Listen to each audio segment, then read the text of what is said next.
Entre 1842 et 1846, dans les registres incomplets d'une plantation du Mississippi, 150 hommes disparurent sans explication satisfaisante. Tous étaient des surveillants, des contremaîtres, des gardiens armés. Les autorités conclurent à une épidémie, puis à des désertions. Mais les familles parlaient d'autre chose. D'un nom murmuré avec terreur, d'un homme qu'aucune chaîne ne pouvait retenir. Si cette histoire vous intrigue déjà, abonnez-vous à la chaîne et dites-nous en commentaire de quelle ville vous nous écoutez. Cela nous aide énormément à continuer de partager ces récits oubliés de l'histoire. Dans les années 1840, le Mississippi incarnait l'empire du coton. Les plantations s'étendaient comme des royaumes indépendants le long du fleuve, certaines couvrant des milliers d'hectares, employant des centaines d'esclaves, générant des fortunes colossales pour quelques familles dont les noms ornaient les salons de la Nouvelle-Orléans et les bureaux commerciaux de Liverpool. La plantation Belmont se situait à environ 100 km au nord de Natchez, dans une boucle du fleuve où les brumes matinales stagnaient jusqu'à midi. 6000 hectares de terres noires et fertiles, traversés par 3 cours d'eau secondaires, bordés au nord par des marécages impénétrables et au sud par des collines boisées. Le domaine était si vaste qu'un homme à cheval mettait une journée entière pour en faire le tour complet. La propriété appartenait depuis 1818 à la famille Caldwell, descendant d'un officier écossais enrichi dans le commerce triangulaire. En 1842, c'était Harrison Caldwell qui dirigeait l'exploitation. Un homme de 47 ans, formé dans les meilleures académies de Virginie, réputé pour son sens des affaires et sa rigueur administrative. Contrairement à certains planteurs qui déléguaient tout à des régisseurs, Caldwell supervisait personnellement chaque aspect de Belmont. Il tenait des registres détaillés, inspectait régulièrement les champs, les ateliers, les quartiers des esclaves. Il se targuait de gérer son domaine comme une entreprise moderne, efficace, rentable. Belmont comptait en 1842 exactement 423 esclaves, répartis selon un système strict. Les esclaves de maison, une vingtaine, vivaient dans des dépendances près de la grande demeure blanche à Colonne. Les esclaves des champs, la vaste majorité, logeaient dans 2 rangées de cabanes de bois brut, situées à 1 kilomètre de la maison principale. Les artisans spécialisés, forgerons, charpentiers, tonneliers, occupaient un 3e quartier près des ateliers. Enfin, les rebelles, les malades chroniques et les punis vivaient dans ce qu'on appelait le camp de discipline, une zone isolée surveillée nuit et jour. Pour maintenir l'ordre sur un territoire aussi étendu, Caldwell employait une armée privée de surveillants. En 1842, ils étaient 63. Des blancs pauvres pour la plupart, venus du Tennessee, du Kentucky, parfois d'aussi loin que la Caroline. Des hommes durs, habitués à la violence, attirés par un salaire correct et l'autorité absolue sur d'autres êtres humains. Ils patrouillaient armés de fouets, de gourdins, certains portant des pistolets. Ils vivaient dans des baraquements séparés, mangeaient ensemble, buvaient ensemble, formaient une confrérie brutale, unie par le même métier et le même mépris pour ceux qu'ils gardaient. Le système fonctionnait avec une efficacité terrible. Les esclaves se levaient avant l'aube au son d'une cloche, travaillaient jusqu'au crépuscule sous surveillance constante, retournaient dans leur quartier où les rondes nocturnes empêchaient toute tentative de fuite. Les punitions étaient publiques et exemplaires, les récompenses rares et calculées. Caldwell avait étudié les méthodes les plus performantes, lu les manuels, correspondu avec d'autres planteurs. Il avait créé un système où la peur, l'épuisement et l'isolement transformaient des êtres humains en instruments de production dociles. Pourtant, malgré toutes ces précautions, malgré cette organisation méticuleuse, quelque chose allait se briser à Belmont.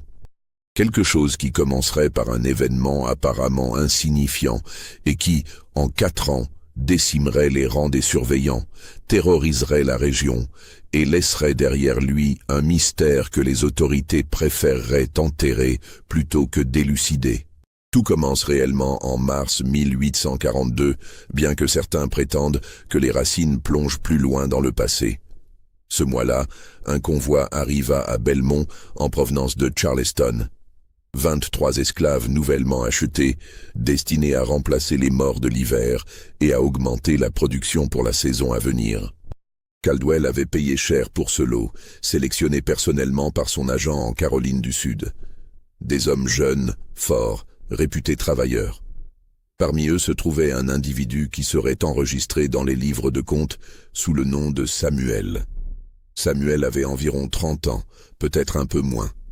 Grand, mince mais musclé, avec des mains énormes et une posture étrangement droite pour un homme qui avait vécu dans les chênes. Son visage portait des marques tribales anciennes, presque effacées, suggérant une origine africaine directe ou des parents nés sur le continent.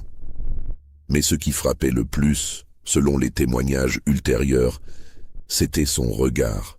Un regard vide, absent, comme si l'homme n'était plus vraiment présent dans son propre corps. Les premiers jours, Samuel ne posa aucun problème. Il fut assigné au champ de coton, travaillait sans se plaindre, obéissait aux ordres, ne cherchait pas à communiquer avec les autres esclaves. Certains le prenaient pour un simple d'esprit. D'autres, surtout parmi les plus anciens, reconnaissaient quelque chose de différent dans son silence. Une absence qui n'était pas de la résignation, mais quelque chose de plus profond, de plus troublant. Le 27 mars 1842, un surveillant nommé Jacob Reeves fut trouvé mort dans un champ. Le corps gisait entre les rangées de plants, le crâne fracassé par un coup d'une violence inouïe. À côté de lui, une houe abandonnée, maculée de sang et de cheveux. L'enquête fut brève. Les esclaves travaillant dans ce secteur furent rassemblés, interrogés. Personne n'avait rien vu, rien entendu. Caldwell ordonna une punition collective, 10 coups de fouet pour chaque homme présent dans le champ ce jour-là. Puis, il choisit un bouc émissaire, un jeune esclave du nom de Moses, qui avait eu des problèmes de discipline par le passé. Moses fut pendu le lendemain devant tous les esclaves rassemblés. Un message clair, brutal, définitif. Mais 3 jours après la pendaison de Moses, un autre surveillant disparut. Thomas Garrick, 42 ans, marié, père de 5 enfants, un vétéran de Belmont qui connaissait chaque pouce de la plantation. Il partit en patrouille nocturne et ne revint jamais. On retrouva son cheval le matin suivant, scellé, attaché près des écuries.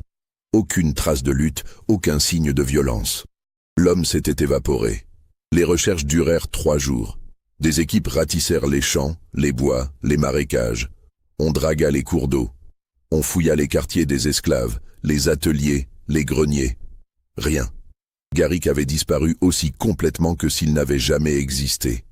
Une semaine plus tard, ce fut le tour de Samuel Potts et Henry Davison, 2 surveillants qui patrouillaient ensemble la limite nord de la plantation. Leurs corps furent retrouvés dans un ravin, les nuques brisées avec une précision chirurgicale. Aucune trace de lutte, aucun bruit entendu par les postes de garde pourtant proches.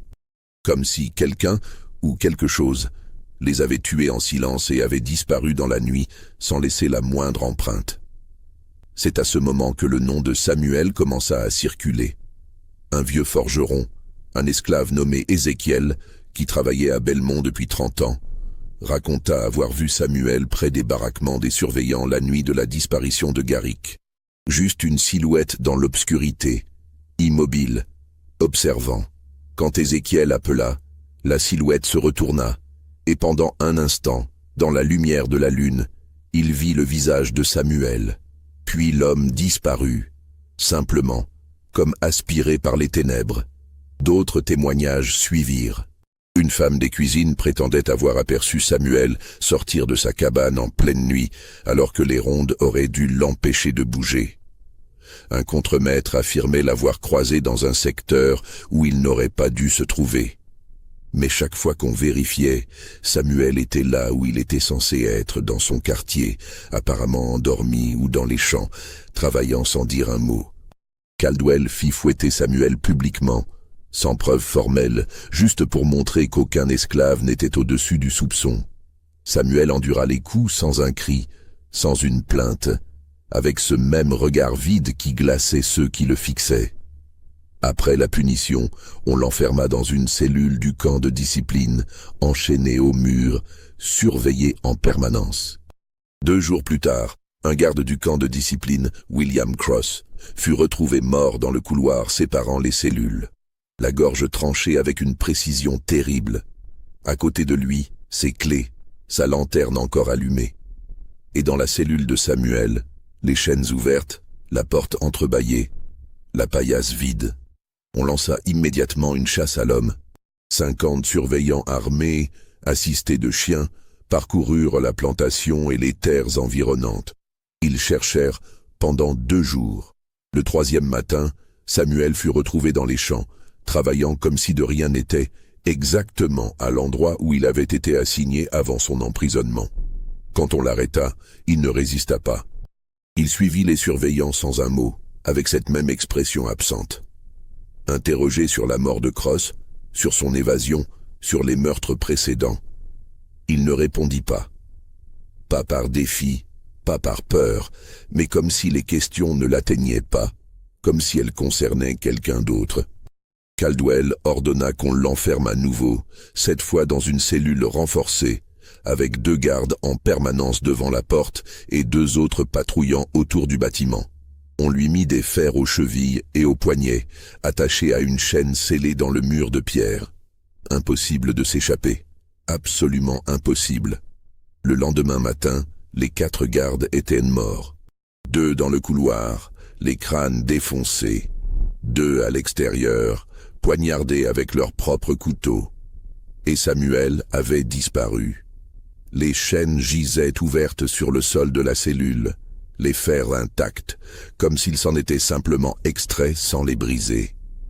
Cette fois, on ne le retrouva pas dans les champs. On ne le retrouva pas du tout. Et pendant 3 semaines, rien ne se passa. Aucun meurtre, aucune disparition, aucun signe de Samuel. La plantation reprit son rythme habituel, même si une nervosité palpable habitait désormais les surveillants. Caldwell renforça les patrouilles, doubla les gardes, distribua des armes supplémentaires.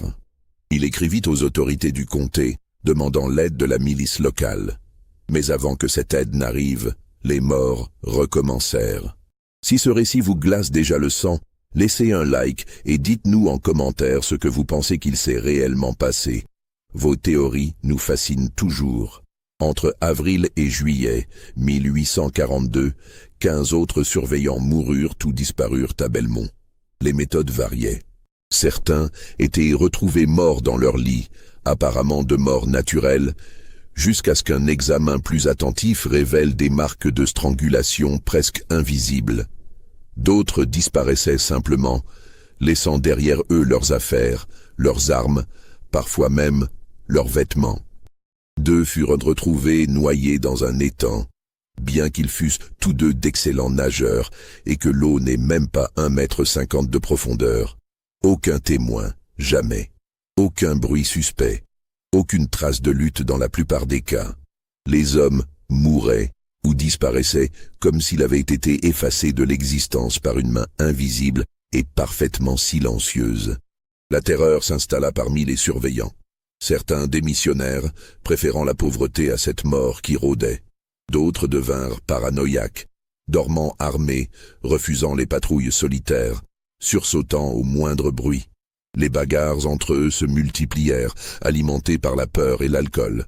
3 se suicidèrent. Un 4e devint fou, prétendant voir Samuel partout, dans chaque ombre, derrière chaque arbre. Il fut interné dans un asile de Natchez où il mourut 6 mois plus tard, hurlant encore ce nom. Caldwell essaya tout. Il fit venir des limiers experts en pistage depuis la Louisiane. Il engagea un ancien officier de l'armée pour réorganiser la sécurité selon des principes militaires. Il offrit des primes considérables pour la capture de Samuel, vivant ou mort. Il fit fouiller chaque pouce de la plantation, détruire des cabanes suspectes, interroger brutalement tous les esclaves. Mais Samuel restait invisible. Certains esclaves murmuraient l'avoir vu. toujours la nuit, toujours seul, se déplaçant comme une ombre entre les bâtiments. Mais quand on vérifiait, il n'y avait personne. D'autres juraient qu'il vivait dans les marécages, ou dans les collines, ou dans des tunnels sous la plantation. Des légendes commencèrent à naître. Des histoires de pouvoirs mystérieux, de pactes obscurs, de malédictions africaines. Caldwell interdisait ces bavardages, punissait sévèrement ceux qui les propageaient, mais les rumeurs proliféraient comme de la mauvaise herbe dans un champ fertile. Le plus troublant, c'est que personne ne pouvait expliquer comment Samuel survivait. Comment se nourrissait-il? Où dormait-il? Comment évitait-il les dizaines de patrouilles qui sillonnaient la plantation jour et nuit? Comment entrait-il et sortait-il des zones les plus surveillées sans jamais être capturé? En août 1842, Caldwell prit une décision radicale. Il fit rassembler tous les esclaves de Belmont, les 423, hommes, femmes, enfants, vieillards. Il les fit aligner dans le grand champ devant la maison principale. Puis il annonça que si Samuel n'était pas livré avant le coucher du soleil, il exécuterait un esclave toutes les heures jusqu'à ce que quelqu'un parle. Le silence fut total. Personne ne dit un mot. Le soleil descendit lentement vers l'horizon. Caldwell choisit un vieil homme au hasard et le fit pendre devant tous les autres. Puis il attendit 1 heure et choisit une femme. Puis un adolescent. La 4e victime était une petite fille de 7 ans. C'est alors que cela arriva. Du fond de la foule des esclaves, quelqu'un cria. Un cri étrange, inhumain, qui glaça le sang de tous ceux qui l'entendirent. Puis la foule s'ouvrit, et Samuel apparut, marchant calmement vers le centre du champ. Il était là, au milieu de 423 personnes, depuis le début, invisible ou simplement ignoré, intégré dans la masse des corps terrifiés. Il avait écouté les menaces de Caldwell, vu les exécutions, et maintenant il s'avançait, les mains vides, le visage toujours aussi vide d'expression. Les surveillants l'entourèrent immédiatement, une vingtaine d'hommes armés, tenant fusils et pistolets braqués sur lui. Samuel ne résista pas. Il se laissa enchaîner, fouiller, brutaliser. On l'emmena dans une cellule spécialement préparée, une cage de fer construite au centre de la cour, sans ombre, exposée au soleil brûlant du Mississippi. Autour de la cage, 10 gardes montaient une faction permanente. D'autres patrouillaient à proximité. Des torches brûlaient toute la nuit, éclairant chaque centimètre de l'espace. Caldwell voulait que Samuel meure lentement, publiquement, que sa mort serve d'exemple et de vengeance. Il ordonna qu'on ne lui donne ni eau ni nourriture, que les esclaves soient forcés de passer devant la cage pour voir l'agonie de celui qui avait osé se rebeller. Samuel resta dans cette cage pendant 7 jours. Il ne parla pas, ne cria pas, ne supplia pas. Il resta assis, les yeux fixés sur un point invisible dans le lointain, comme s'il attendait quelque chose. Le 3e jour, sa peau commença à se fissurer sous le soleil. Le 5e jour, ses lèvres saignèrent. Le 7e jour, il devait être mort, ou proche de la mort. Ce soir-là, la cage était vide. Les chaînes gisaient ouvertes à l'intérieur. Les cadenas intacts, simplement ouverts comme avec une clé. Les 10 gardes étaient tout morts. 5 dans un rayon de 20 mètres autour de la cage, les gorges tranchées. 5 autres dispersés dans la cour, tués de diverses manières, tous en silence, tous sans avoir pu donner l'alarme. Et Samuel avait disparu à nouveau. Cette fois, la panique fut totale. Les surveillants restants, une trentaine maintenant, se barricadèrent dans leur baraquement, refusant de patrouiller. Certains désertèrent pendant la nuit, fuyant la plantation sans même réclamer leur salaire. Caldwell dut faire appel à la milice du comté, qui envoya 20 hommes armés. Mais même avec ce renfort, la terreur persistait, car les morts continuaient. En septembre, 6 surveillants et 3 miliciens périrent. En octobre, 9. En novembre, 7. Toujours la nuit, presque toujours en silence, presque toujours sans témoin. Les corps s'accumulaient dans le petit cimetière de la plantation, des tombes hâtives creusées dans la terre rouge du Mississippi. Les esclaves de Belmont, étrangement, ne furent jamais touchés. Aucun d'entre eux ne mourut de manière suspecte pendant cette période. Certains parlaient de Samuel comme d'un ange vengeur, d'autres comme d'un esprit de la mort. Mais tous savaient qu'il ne leur voulait aucun mal. Sa colère, méthodique et implacable, visait uniquement ceux qui tenaient les fouets, les chaînes et les armes. Les autorités du Mississippi commencèrent à s'intéresser à l'affaire. Le shérif du comté vint inspecter Belmont, interrogea Caldwell, examina les corps, écouta les témoignages. Son rapport, conservé dans les archives du comté jusqu'à sa destruction lors de la guerre de sécession, mentionnait des événements inexplicables et des circonstances troublantes, mais concluait à une série d'accidents, de désertions et possiblement à une conspiration entre esclaves qu'il convenait d'étouffer pour éviter la panique régionale. Car c'était bien le problème. Si l'histoire de Belmont se répandait, si les esclaves des autres plantations apprenaient qu'un homme seul avait tenu tête à tout un système, avait tué des dizaines de surveillants et échappé à toutes les captures, qu'est-ce qui empêcherait d'autres révoltes? Qu'est-ce qui maintiendrait l'ordre dans une région où la population esclave dépassait largement la population blanche? Il fallait que Belmont reste un cas isolé, un problème local, pas un symbole. En décembre 1842, Caldwell prit une décision désespérée. Il vida la moitié de la plantation, vendant 150 esclaves à divers acheteurs de la Nouvelle-Orléans et de Natchez.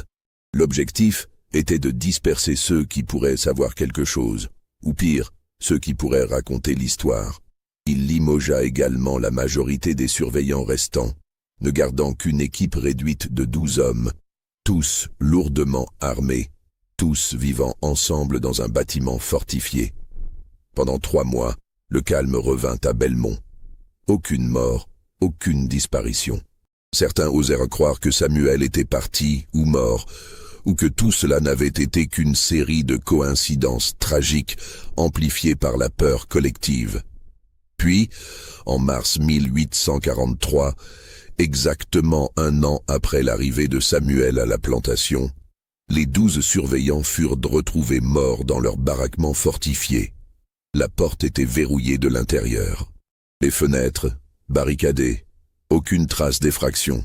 Les hommes gisaient dans leurs lits, les gorges ouvertes avec une précision chirurgicale, morts probablement en quelques secondes sans avoir pu faire le moindre bruit.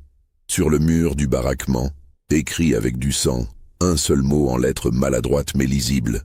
Un mot que personne n'avait jamais entendu Samuel prononcer, mais que tous reconnurent comme un message, une déclaration, une promesse. Liberté. Après le massacre de mars 1843, Belmont cessa pratiquement de fonctionner comme plantation. Caldwell ne trouvait plus de surveillants prêts à travailler sur la propriété. Les rumeurs s'étaient répandues malgré tous les efforts de discrétion. Et le nom de Belmont était devenu synonyme de mort certaine pour quiconque acceptait d'y imposer l'ordre.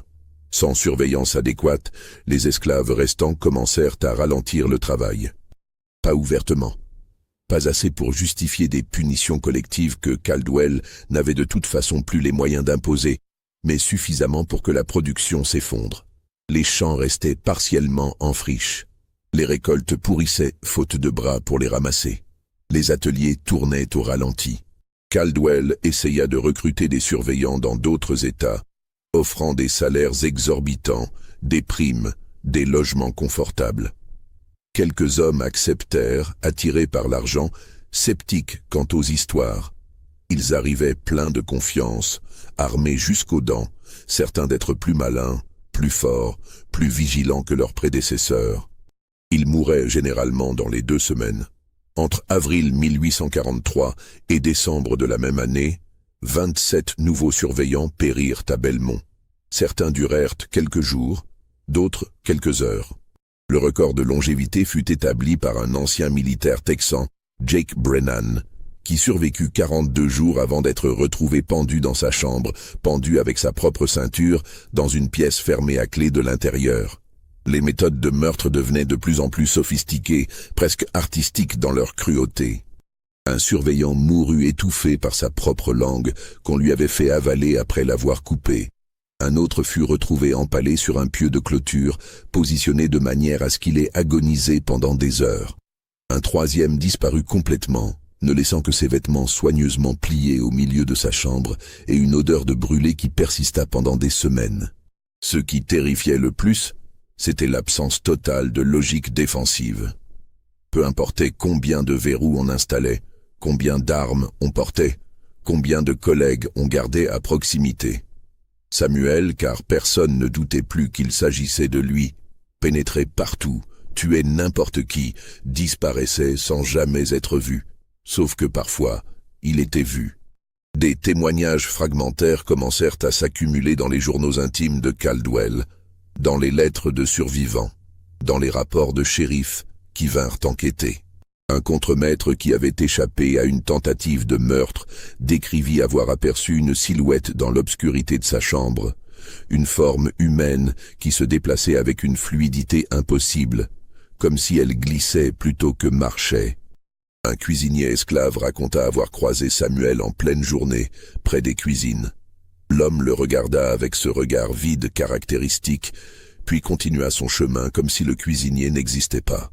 Le plus troublant vint d'un médecin appelé pour examiner l'un des rares surveillants blessés mais non tués lors d'une attaque. Le docteur Silas Beaumont, un praticien respecté de Natchez, passa 3 jours à Belmont en mai 1843. Son journal personnel, découvert dans les années 1920 lors du tri d'archives familiales, contient des passages extraordinaires sur son séjour. Beaumont décrit avoir vu Samuel à 2 reprises. La première fois, travaillant dans un champ éloigné, parfaitement intégré parmi d'autres esclaves. La seconde fois, debout immobile près de la grande maison, en pleine nuit, fixant les fenêtres de la chambre de Caldwell. Quand Beaumont appela les gardes, Samuel avait disparu. Mais le médecin nota quelque chose de particulier. Il écrivit, textuellement, que les autres esclaves présents dans le champ ne semblaient pas voir Samuel ou choisissaient de l'ignorer complètement, comme s'il existait dans une dimension légèrement décalée de la leur. Beaumont tenta de parler avec certains esclaves de Belmont, offrant des petits paiements pour des informations. Aucun n'accepta l'argent. Aucun ne dit quoi que ce soit de substantiel. Mais le médecin nota dans son journal qu'ils semblaient tous partager une connaissance secrète, quelque chose qu'ils ne diraient jamais aux Blancs, une vérité qu'ils protégeaient collectivement, avec un silence aussi impénétrable que les murs d'une forteresse. Il y avait aussi la question des armes. Comment Samuel tuait-il? Les blessures variaient tellement que les autorités conclurent d'abord à plusieurs meurtriers.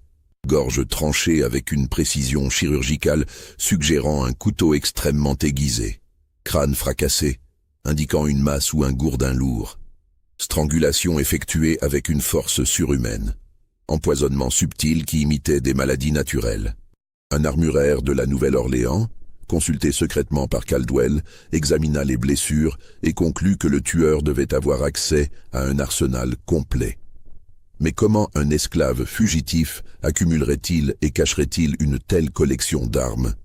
Comment les transporterait-il lors de ces meurtres sans être repéré? L'armurier suggéra une possibilité glaçante. Peut-être que Samuel utilisait les armes de ses victimes contre elles, les tuant avec leurs propres outils de violence, puis les laissant sur place ou les cachant quelque part dans la vaste plantation. Cette théorie fut renforcée quand on découvrit que plusieurs surveillants morts avaient des blessures correspondant exactement à leurs propres armes. Un homme tué par balle avec son propre pistolet. Un autre poignardé avec le couteau qu'il portait toujours à la ceinture. Un troisième étranglé avec une corde du type exact de celle qu'il utilisait pour attacher les esclaves récalcitrants. C'était comme si Samuel étudiait ses victimes, apprenait leurs habitudes, leurs armes, leurs points faibles, puis les retournait contre elles avec une efficacité méthodique et froide.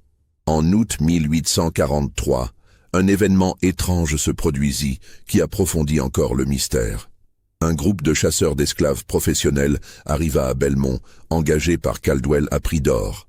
C'étaient des hommes réputés, des experts dans la traque des fugitifs, équipés de chiens dressés, de fusils de précision, de pièges sophistiqués. Leur chef, un dénommé Lucas Crane, se vantait d'avoir capturé plus de 200 esclaves fugitifs en 20 ans de carrière. Certains après des chasses qui avaient duré des mois à travers les marécages de Louisiane ou les forêts de l'Alabama. Crane examina la situation, écouta les récits, parcourut la plantation. Puis il annonça qu'il capturerait Samuel en moins d'une semaine. Il établit un système de pièges, de fausses pistes, de zones de surveillance. Il plaça ses chiens au point stratégique. Il coordonna des patrouilles selon un schéma imprévisible destiné à prendre le fugitif par surprise. Le troisième jour, les 6 chiens de Crane furent retrouvés morts, égorgés avec précision, alignés parfaitement dans la cour des baraquements. Aucun n'avait aboyé, aucun garde n'avait rien entendu, et sur le flanc de chaque chien, gravé dans la peau avec quelque chose de pointu, le même symbole, un cercle traversé d'une ligne verticale. Crane reconnut ce symbole. C'était une marque utilisée dans certaines traditions africaines pour signifier la mort ou le passage entre les mondes. Il n'en parla à personne, mais son comportement changea radicalement. L'homme confiant devint nerveux, regardant constamment par-dessus son épaule.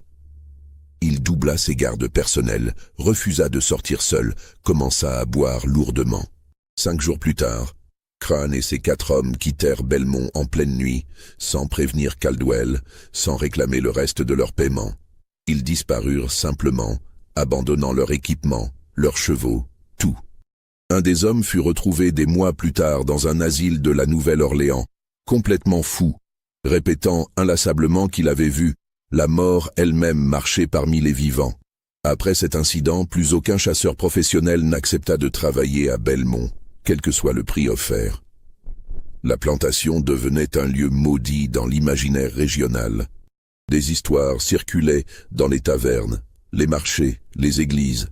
On parlait de Belmont comme d'un endroit où les règles naturelles ne s'appliquaient plus, où un esclave avait acquis des pouvoirs dépassant l'entendement humain, où la mort rôdait librement et punissait les oppresseurs avec une justice implacable.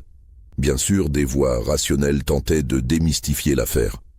Des pasteurs expliquaient qu'il devait s'agir d'une conspiration entre esclaves, plusieurs hommes agissant ensemble sous le nom de Samuel. Des officiers militaires suggéraient que les surveillants, démoralisés et terrifiés, se tuaient entre eux ou désertaient en inventant des histoires pour sauver leur honneur. Des médecins évoquaient des épidémies inexpliquées, peut-être un poison dans l'eau ou la nourriture. Mais aucune de ces explications ne résistait vraiment à l'examen des faits. Si plusieurs esclaves conspiraient, comment évitaient-ils tous la capture alors que la plantation était fouillée régulièrement?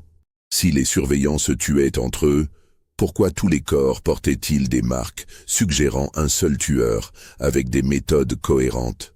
Si c'était une épidémie ou un empoisonnement, pourquoi seuls les surveillants mouraient et jamais les esclaves? Harrison Caldwell lui-même sombrait progressivement dans une forme d'obsession maladive. Ses journaux intimes de cette période, partiellement préservés dans les archives familiales avant d'être vendus à un collectionneur privé dans les années 1950, révèlent un homme au bord de la folie. Il écrivait des pages entières, analysant chaque meurtre, cherchant des schémas, des logiques, des moyens de prédire le prochain coup de Samuel. Il devint convaincu que Samuel le surveillait personnellement, qu'il attendait le moment parfait pour le tuer.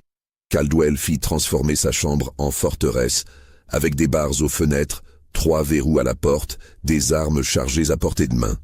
Il cessa de dormir plus de 2 heures d'affilée. Il testait sa nourriture sur des esclaves avant de manger. Il changeait de chambre aléatoirement.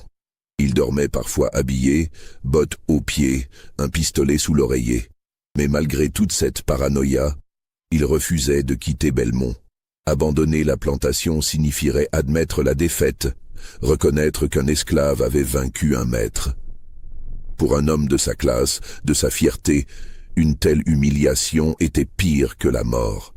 En décembre 1843, la population de surveillants à Belmont était tombée à 0. Plus personne n'acceptait le poste. Caldwell vivait seul dans la grande maison, servi uniquement par quelques esclaves de confiance, protégé théoriquement par 2 gardes du corps personnels qu'il avait fait venir de Mobile et qui logeaient dans la maison même. Les esclaves de Belmont, de facto, vivaient désormais dans une étrange semi-liberté. Ils continuaient à travailler, mais sans surveillance, sans punition, sans ordre strict. Certains partaient, fuyant vers le nord ou vers d'autres États. D'autres restaient, peut-être par habitude, peut-être par curiosité pour voir comment cette situation extraordinaire se résoudrait. Et Samuel, il demeurait invisible, insaisissable, une présence fantomatique qui hantait la plantation.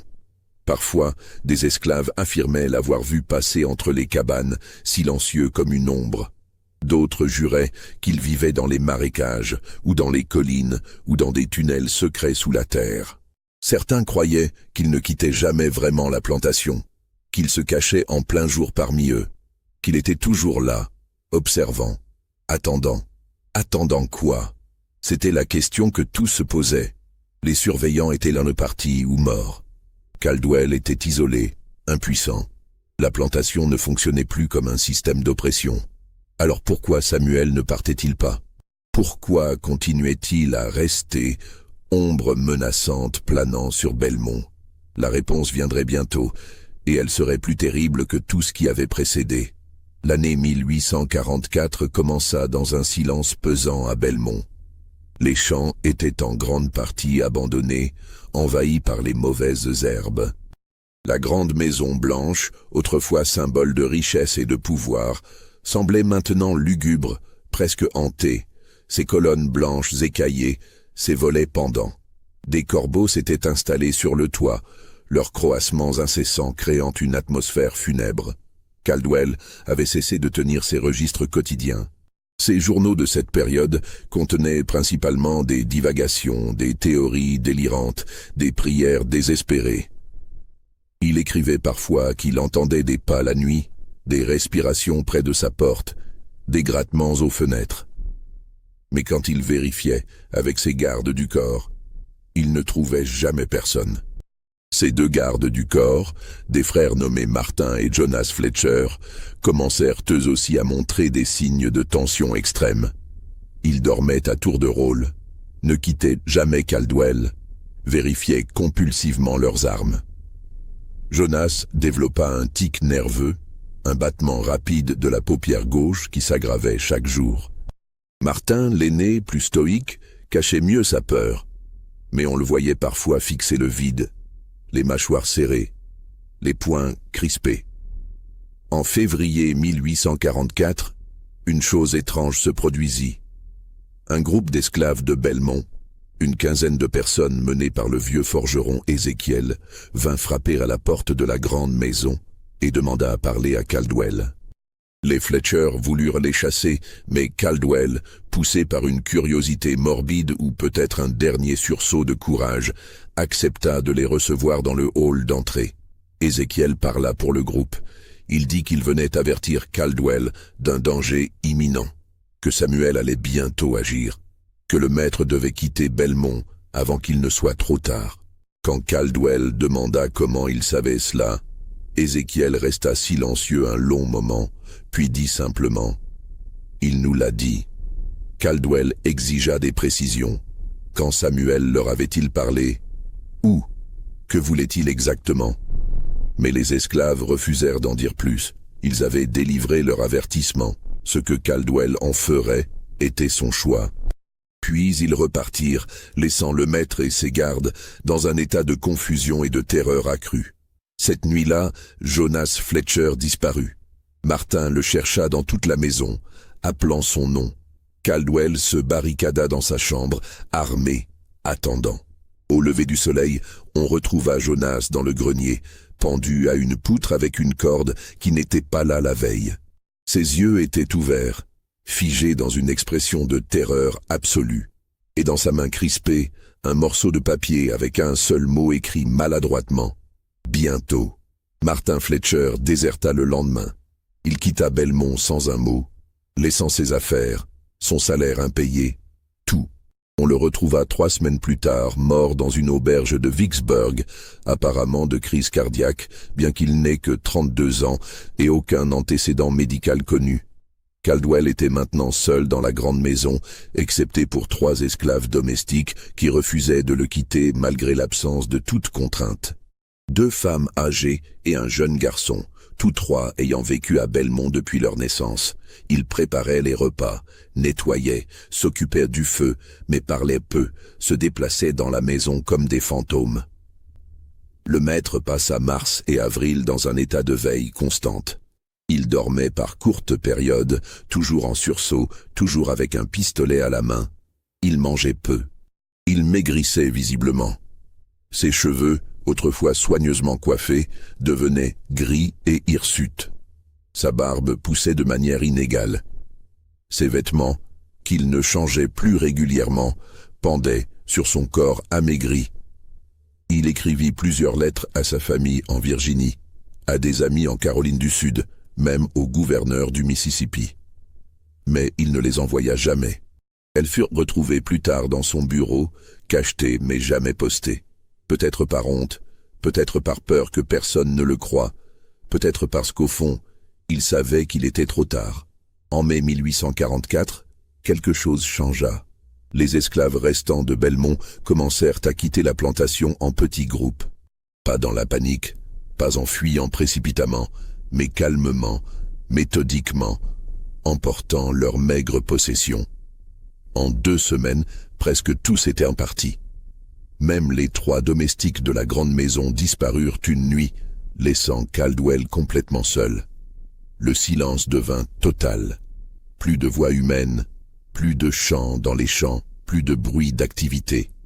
Juste le vent dans les arbres, les croassements des corbeaux, et parfois, très rarement, un craquement inexplicable quelque part dans la maison vide. Caldwell tint un journal détaillé de cette période de solitude. Il écrivit chaque jour, parfois plusieurs fois par jour, documentant sa descente progressive dans quelque chose qui ressemblait à la folie, mais qui était peut-être simplement une lucidité terrible. Il décrivit avoir vu Samuel à plusieurs reprises. Une fois, debout dans le champ devant la maison, immobile sous la pluie. Une autre fois, dans le couloir du premier étage, juste une silhouette dans l'ombre qui disparut quand Caldwell alluma une lampe.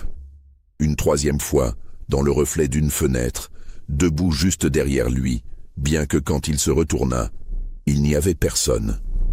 Il écrivit aussi des choses plus étranges. Des passages sur le temps qui semblaient se distordre, des journées qui duraient des heures et des heures qui duraient des jours, des descriptions de sons qu'il entendait la nuit, des voix qui murmuraient des mots incompréhensibles, des pas qui montaient les escaliers sans jamais atteindre le sommet, des odeurs inexplicables, de terre fraîche, de sang, de quelque chose de pourrissant qu'il ne parvenait jamais à localiser. Le 15 juin 1844, Caldwell écrivit sa dernière entrée dans son journal. Elle était courte, presque télégraphique. Il est dans la maison. Je l'entends respirer. Il attend quelque chose. Je ne sais pas quoi.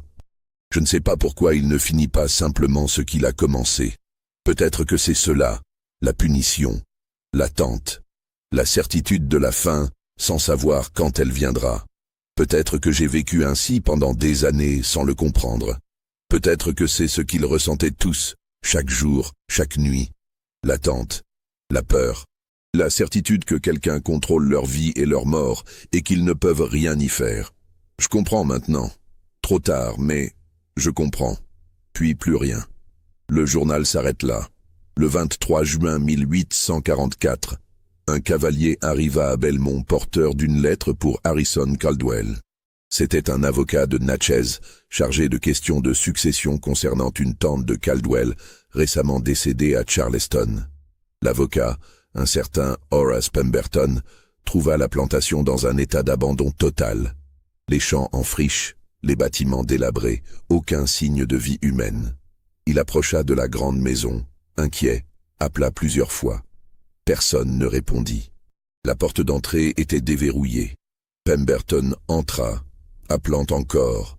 Le silence était oppressant, presque physique. Il parcourut le rez-de-chaussée, nota le désordre, la poussière, les traces d'une occupation récente mais solitaire. Dans la cuisine, de la nourriture pourrie. Dans le salon, des bouteilles vides. Dans le bureau, des papiers éparpillés. Il monta au premier étage. La première chambre était vide. La seconde également. La troisième, celle de Caldwell, avait la porte fermée. Pemberton frappa, attendit, puis ouvrit. Harrison Caldwell était assis dans un fauteuil près de la fenêtre, face à la porte. Il était mort, probablement depuis plusieurs jours à en juger par l'état du corps. Aucune marque de violence visible, aucun signe de lutte. Il était simplement assis là, les yeux ouverts, figé dans une expression que Pemberton décrirait plus tard comme de soulagement et de terreur mélangée. Sur ses genoux, un pistolet chargé, mais non utilisé. Sur la table à côté de lui, un verre vide et une bouteille de laudanum, elle aussi vide. Le médecin légiste appelé sur place conclut à une overdose délibérée. Suicide par empoisonnement à l'opium. Mais ce qui troubla le plus Pemberton, ce qu'il mentionna dans son rapport et ce qui alimenta les rumeurs pendant des décennies, c'était la pièce elle-même. Les murs avaient été couverts d'écritures, du sol au plafond, tracés avec ce qui semblait être du charbon de bois ou de la suie. Des mots, des phrases, des symboles, certains en anglais, d'autres dans ce qui ressemblait à des langues africaines ou à des gribouillis incohérents. La plupart étaient illisibles ou sans sens apparent. Mais certaines phrases se répétaient encore et encore, écrites des dizaines de fois avec une régularité obsessionnelle. Il attend. Il sait. Il pardonne. Il ne part pas. Je ne peux pas partir. Nous sommes liés. C'est justice, liberté. Et au-dessus du lit, en lettres plus grandes que les autres, une phrase complète. Il m'a montré qui j'étais. Maintenant je vois. Maintenant je sais. Il ne me tuera pas. Il veut que je vive avec ce savoir. Pemberton fit appel aux autorités du comté. Le shérif vint, examina la scène, interrogea les quelques personnes qui connaissaient l'histoire de Belmont. Les conclusions furent prudentes. Harrison Caldwell avait sombré dans la folie suite à des événements traumatiques non spécifiés sur sa plantation. Il s'était suicidé dans un état de délire mental. Case fermée. Mais la question de Samuel restait. Qu'était-il devenu? Les autorités lancèrent une recherche, plus par obligation formelle que par conviction. On fouilla les bâtiments, les champs, les marécages. On interrogea les esclaves dispersés dans la région, ceux qui avaient vécu à Belmont. Personne ne savait rien, ou personne ne voulait parler. Un vieil esclave, retrouvé dans une plantation voisine, accepta finalement de discuter sous la promesse de l'anonymat. Il raconta que Samuel était parti le même jour où Caldwell était mort, que tous les esclaves de Belmont le savaient, qu'ils avaient tous vu Samuel marcher calmement vers le nord au lever du soleil, portant un simple baluchon, sans se cacher, sans se presser, qu'il avait simplement disparu dans les bois et qu'aucun d'entre eux ne l'avait jamais revu.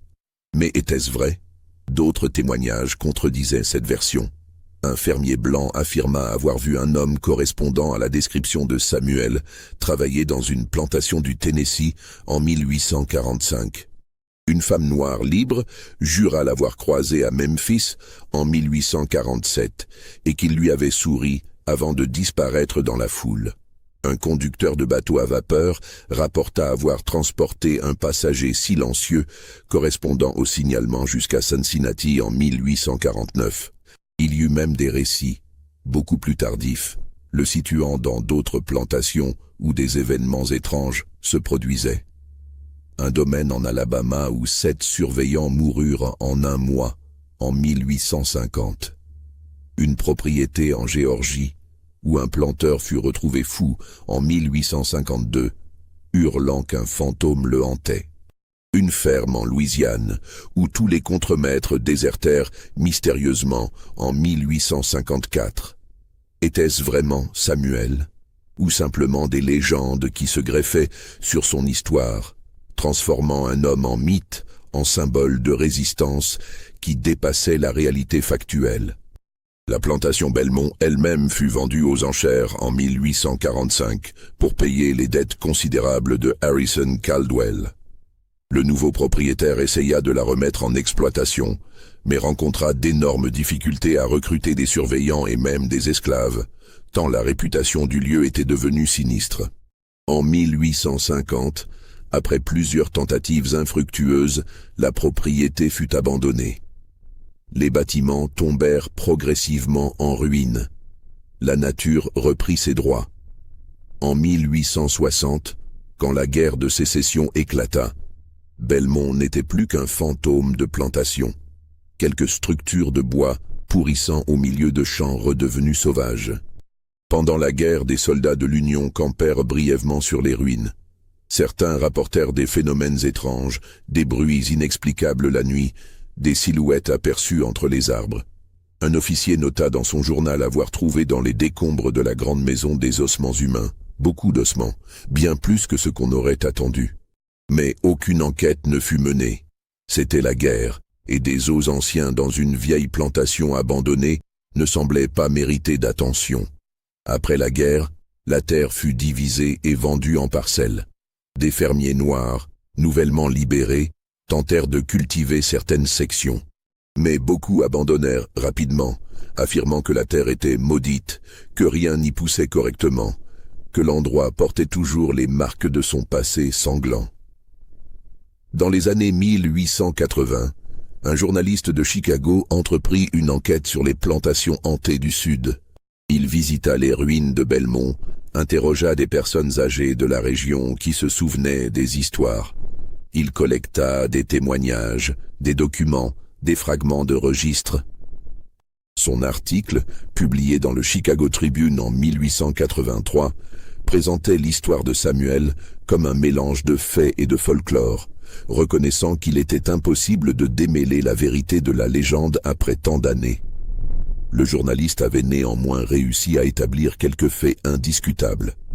Que 150 hommes travaillant comme surveillants à Belmont étaient morts ou avaient disparu entre 1842 et 1844. Que Harrison Caldwell s'était suicidé dans des circonstances troublantes. Que la plantation avait été abandonnée et n'avait jamais été réexploitée avec succès. Que les registres officiels minimisaient systématiquement l'ampleur des événements, parlant d'épidémies, d'accidents, de désertions. Mais qui était vraiment Samuel? D'où venait-il? Comment avait-il accompli ce qu'aucun autre esclave n'avait jamais réussi?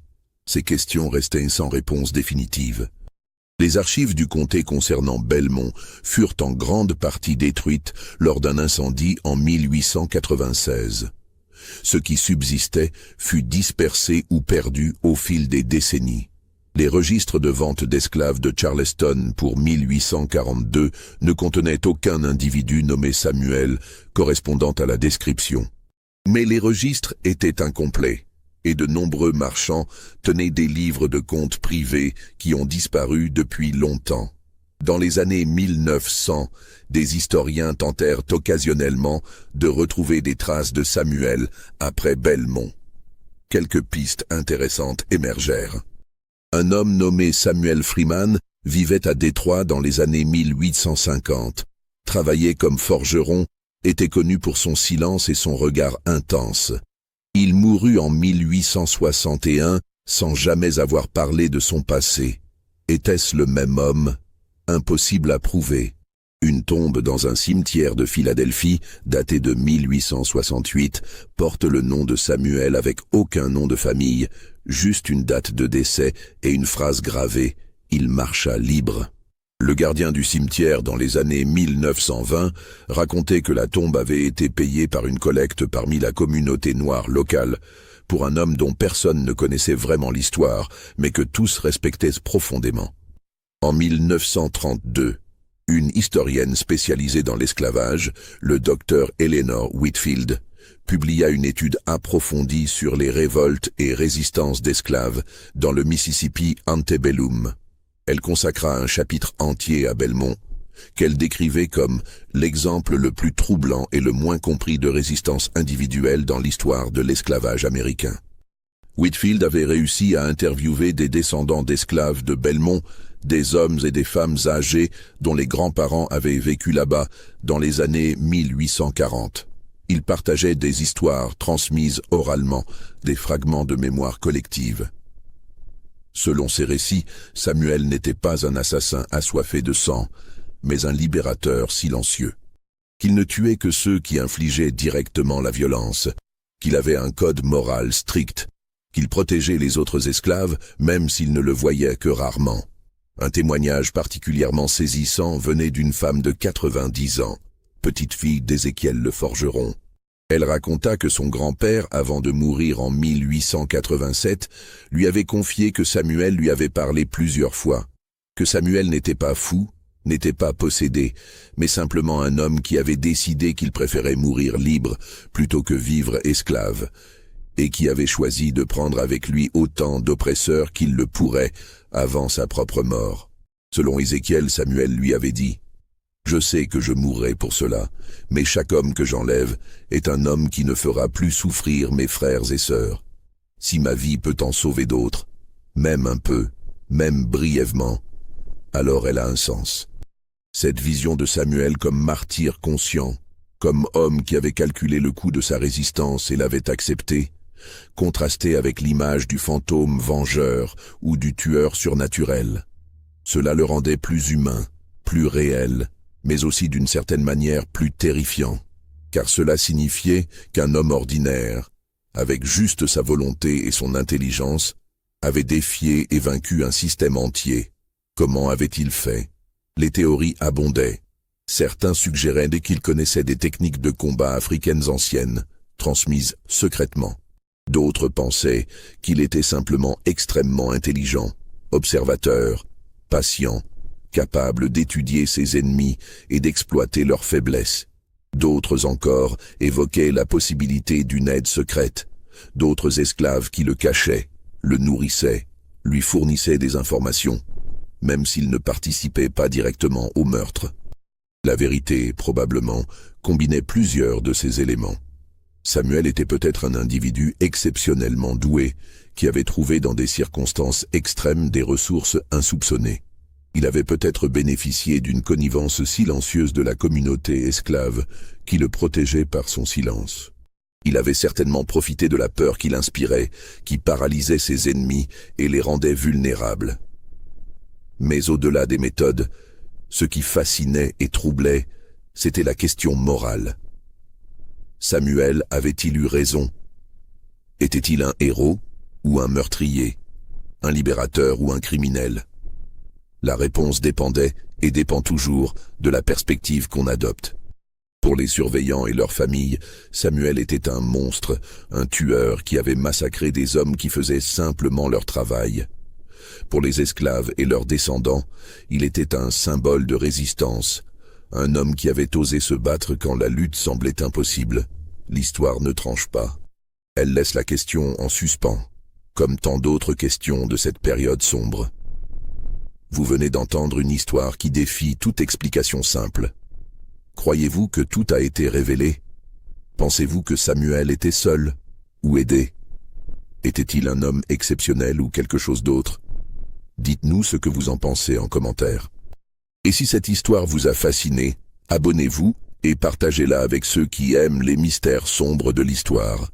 Car des histoires comme celle-ci, aussi troublantes soient-elles, méritent d'être racontées, questionnées, discutées. En 1968, lors de fouilles archéologiques sur le site de l'ancienne plantation Belmont, des étudiants de l'université du Mississippi découvrirent quelque chose de troublant. Sous les ruines de ce qui avait été la grande maison, ils trouvèrent une cave cachée, non mentionnée dans les plans originaux de la propriété. Cette cave contenait des ossements humains, beaucoup d'ossements, estimés appartenir à au moins 40 individus différents. L'analyse médico-légale révéla que ces os dataient de la période 1840 à 1850, qu'ils appartenaient tous à des hommes adultes, que plusieurs portaient des marques de violence extrême. Les archéologues conclurent qu'il s'agissait probablement d'une fosse commune secrète où Caldwell avait fait enterrer les corps des surveillants morts pour cacher l'ampleur réelle du carnage. Mais une question restait sans réponse. Comment ces corps avaient-ils été transportés dans cette cave cachée? Qui les avait enterrés? Caldwell seul n'aurait pas pu accomplir cela. Les esclaves restants? Sous la contrainte ou volontairement pour protéger Samuel? Et il y avait autre chose quelque chose que les archéologues notèrent mais ne purent expliquer. Parmi les ossements, on trouva également des objets personnels, des boutons, des pièces de monnaie, des fragments de tissu, et dispersés parmi ces objets, des petits morceaux de papier, miraculeusement préservés par les conditions particulières de la cave. Sur ces papiers, un seul mot, écrit encore et encore avec une calligraphie maladroite mais lisible. Pardonnez. Qui avait écrit cela? Samuel lui-même, marquant chacune de ses victimes avec ce mot étrange. Caldwell, dans un délire final tentant de trouver la paix. Les esclaves, accomplissant un rituel de leur propre conception. Personne ne sait. Les ossements furent transférés dans un cimetière local, enterrés collectivement sous une pierre tombale simple portant l'inscription « Victime inconnue de Belmont, 1842 à 1844 ». Que la paix leur soit donnée. Les ruines de Belmont furent finalement rasées dans les années 1970 pour faire place à un développement résidentiel. Aujourd'hui, des maisons modernes occupent le terrain où se dressait autrefois la plantation.